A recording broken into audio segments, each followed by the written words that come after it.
What if those intrusive images of your ex, the sexual flashbacks, the perfect moments replayed over and over, weren't flaws at all, but signals? What if your mind isn't broken, but calling your attention to unfinished meaning? We live in a culture that tells us obsessive memories mean we're weak or unhealthy or stuck in the past. But the truth I've learned from decades of work is different. These flashbacks are not punishment. They are the echo of your attachment system trying to heal. Over 20,000 hours listening to clients in therapy, in coaching, in supervision, I've seen this pattern again and again.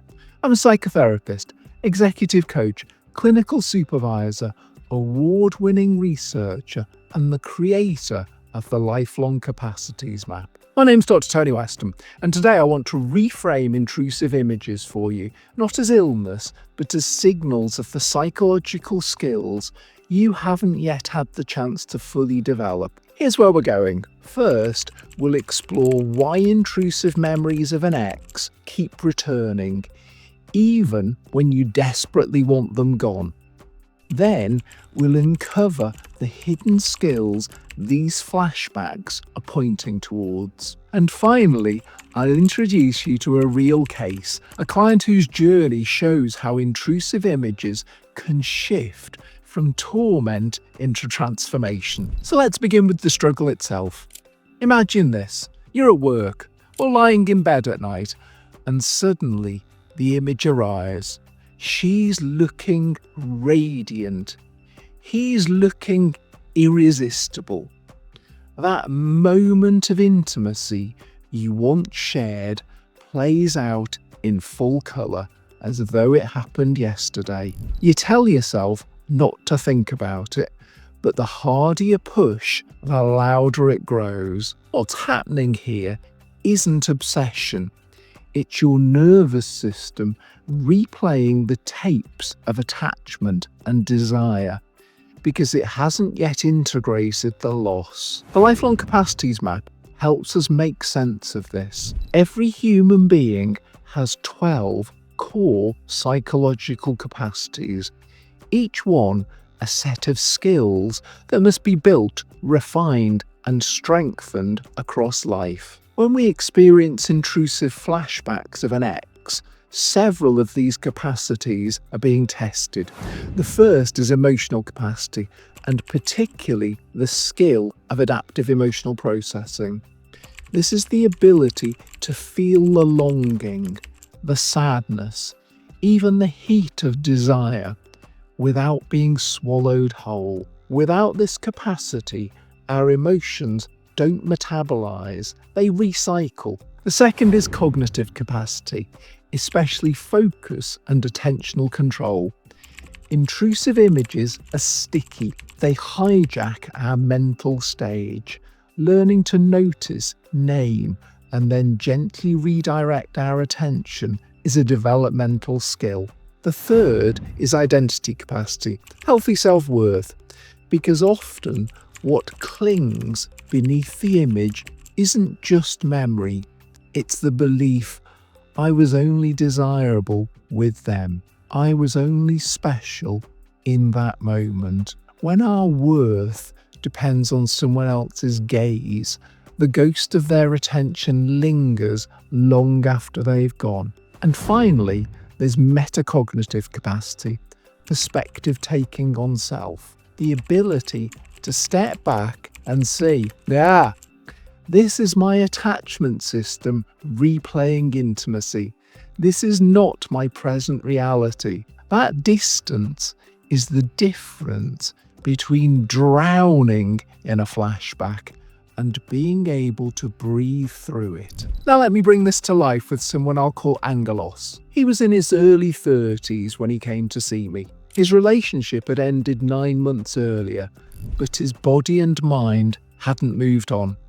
At night, he would lie awake, consumed by vivid images of their sex life. In the daytime, He replayed the tenderness of her smile, the softness of her skin, as though keeping her alive in his imagination could undo the separation. He was successful, intelligent, high-achieving, the kind of man people would describe as having everything together.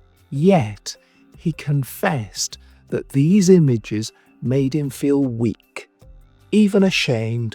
"Why can't I stop this?" he asked me. "Why does she still live in my head?" We worked slowly. First, we reframed the problem. These weren't signs of obsession, I explained. They were signals, his system's way of telling him that certain psychological muscles needed to grow stronger. Together, we practiced adaptive emotional processing.